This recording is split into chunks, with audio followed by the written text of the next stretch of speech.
मुत्तहदा कौमी मूवमेंट पाकिस्तान ने आईन पाकिस्तान में 26वीं तरमीम का मुतालबा कर दिया। मुत्तहदा रहनुमाओं मुतालबा किया है कि मौजूदा आईन में बहुत अवाम है, बल्दियाती इदारों को वफाक बराह रास्त फंड्स ट्रांसफर करे।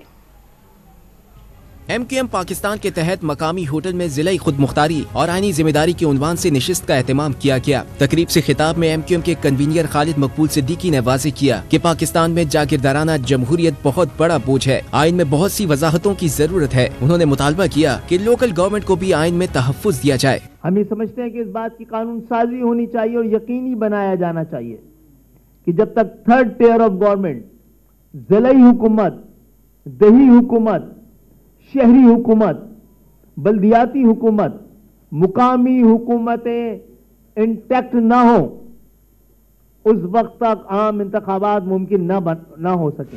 MQM के सीनियर डिप्टी कन्वीनियर मुस्तफा कमाल ने कहा कि 5 लोग हैं जिनके पास पूरे मुल्क के वसाइल हैं, 1 वजीर आजम और 4 वज़राए आला। 18वीं तरमीम के बाद तमाम इख्तियारात सूबे के वजीर आला के पास आ गए। NFC अवार्ड से आने वाले पैसे नीचे नहीं मुंतकिल होते। आइन में 3 तरामीम होनी चाहिए। लोकल गवर्नमेंट के महकमे आइन में लिख दिए जाएं। वफाक डिस्ट्रिक्ट के फंड्स डायरेक्ट भेजे। जिस तरह से वजीर आजम और वजीर आला के महकमे आइन में लिखे हुए, इस तरह से लोकल गवर्नमेंट के महकमे आइन में लिख दिए जाएं, आइन में लिख दिए जाएं, ताकि वजीर आजम वो ओथ उठाता है, अगले दिन से काम शुरू कर देते हैं। कोई वजीर आला ओथ उठाता है, अगले दिन से काम शुरू कर देता है। आज तक हमने नहीं सुनी ये बात कि वजीर आजम या वजीर आला ये कंप्लेन कर रहे हो कि मुझसे ये डिपार्टमेंट छीन लिया, मेरा वो महकमा छीन लिया, मुझे ये दे दो, मुझे वो दे दो। नहीं, कोई कंप्लेन नहीं आती। MQM रहनुमा फारूक सत्तार और फैसल सब्जवारी ने कहा कि सूबाई खुद मुख्तारी के नाम पर आवाम को बेवकूफ बनाया गया। हम ऐसा प्लान दे रहे हैं जिसमें तमाम बुहरानों का हल है। हमारी तजवीज करदा 26वीं आईनी तरमीम पाकिस्तान को मुश्किलात के गिरदाब से निकाल देगी।